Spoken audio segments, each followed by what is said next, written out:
Have you ever wondered how a legal case finds its way to the right courtroom, or why some disputes can only be heard in one specific place while others seem to have options?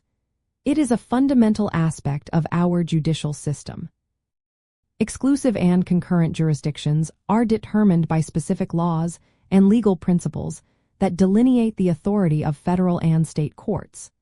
Exclusive jurisdiction means only one court system, either federal or state, has the power to hear a particular case.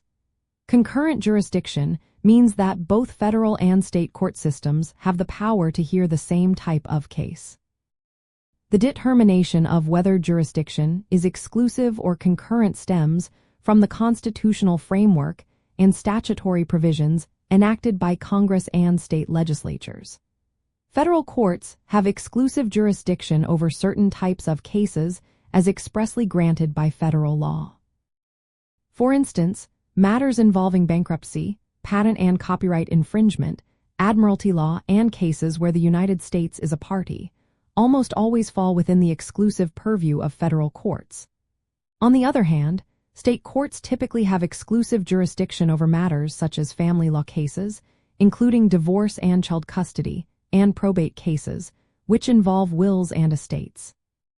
Concurrent jurisdiction often arises when a case involves a federal question, meaning it arises under the United States Constitution, federal laws, or treaties, but it can also be properly heard in a state court.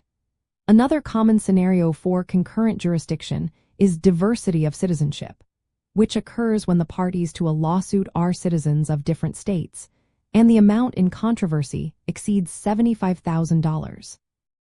In such diversity cases, Congress has allowed for both federal and state courts to hear the dispute, giving the plaintiff a choice of forum. This division of power ensures that justice can be administered efficiently across various legal domains. To practically determine the correct jurisdiction for a case, one would first assess if any exclusive federal jurisdiction applies, such as a patent dispute. If no exclusive federal jurisdiction exists, the next step is to examine whether the case involves a federal question or diversity of citizenship. If either of these conditions is met, and state courts also have general jurisdiction over the subject matter, then concurrent jurisdiction likely exists. When a case falls under concurrent jurisdiction, a plaintiff can choose to file in either federal or state court. Additionally, if a case is initially filed in state court but involves a federal question or diversity of citizenship, the defendant may have the right to remove the case to a federal court. Understanding these jurisdictional distinctions is not merely an academic exercise. It has significant practical implications for legal strategy. For example, the legal concept of federal preemption can sometimes make federal jurisdiction exclusive, even if it is not explicitly stated, because federal law entirely supersedes or preempts state law in a given area. Conversely, when a case is removed from state to federal court, the process is called remand if the federal court sends it back to the state court due to lack of federal jurisdiction.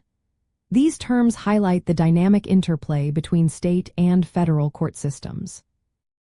Ultimately, correctly identifying whether jurisdiction is exclusive or concurrent is crucial for ensuring that a case is heard by the appropriate tribunal. This foundational understanding not only upholds the balance of power between federal and state judiciaries but also directly impacts the legal process, the rules of evidence, and the potential remedies available to the parties involved. It empowers individuals to navigate the complexities of our legal system with greater clarity and confidence.